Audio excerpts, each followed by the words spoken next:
Góðan daginn, kæru hlustendur.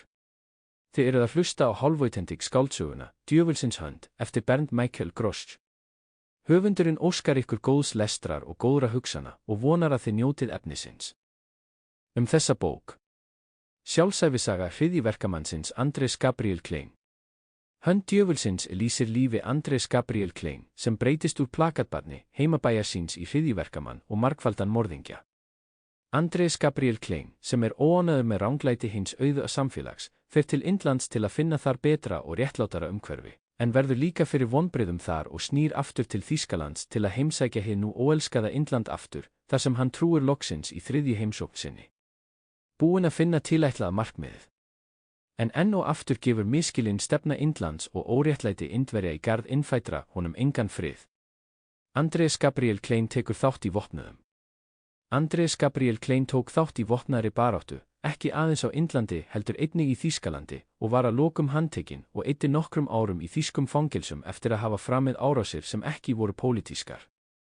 Eftir að hann var látin laus úr fangelsi snýr Klein aftur til Indlands, aðeins til að átta sig á því að upprunalegir íbúar hans eru nú ekkert frábrugðnir hinum hatuðu svörtu Indíánum.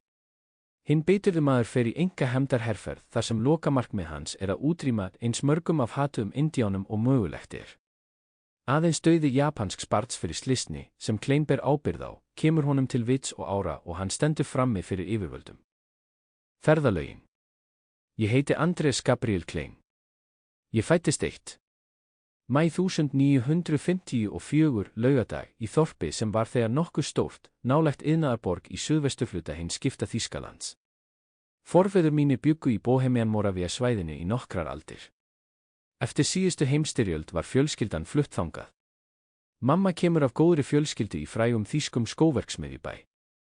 Fjölskylda hennar flutti eftir sprengjutilræði í sama þorp þar sem ég átti eftir að sjá dagsljósið í eftirstríðsheiminum.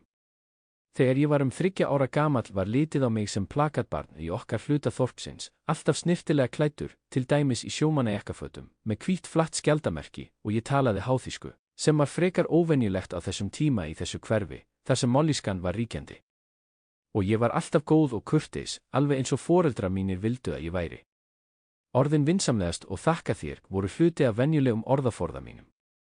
Mér var sagt að verða ekki skítug, ekki umgangast alla krakkana í hverfinu og vegna þess að ég var álitinn kvíðinn barn var ég sendur snemma í rúmið á kvöldin, sem fór auðvitað gegn mínum eigin hagsmunum. Ég elskaði myndabækur og ævintýri og eyddi meiri tíma heima við að skoða litríku fjársjóðina og lesa upp úr minni. Jafnvel áður en ég byrjaði í skóla gat ég ráðið einföld orð og bækur voru trúir félagar mínir og vinir enn síðar. Sample complete. Ready to continue?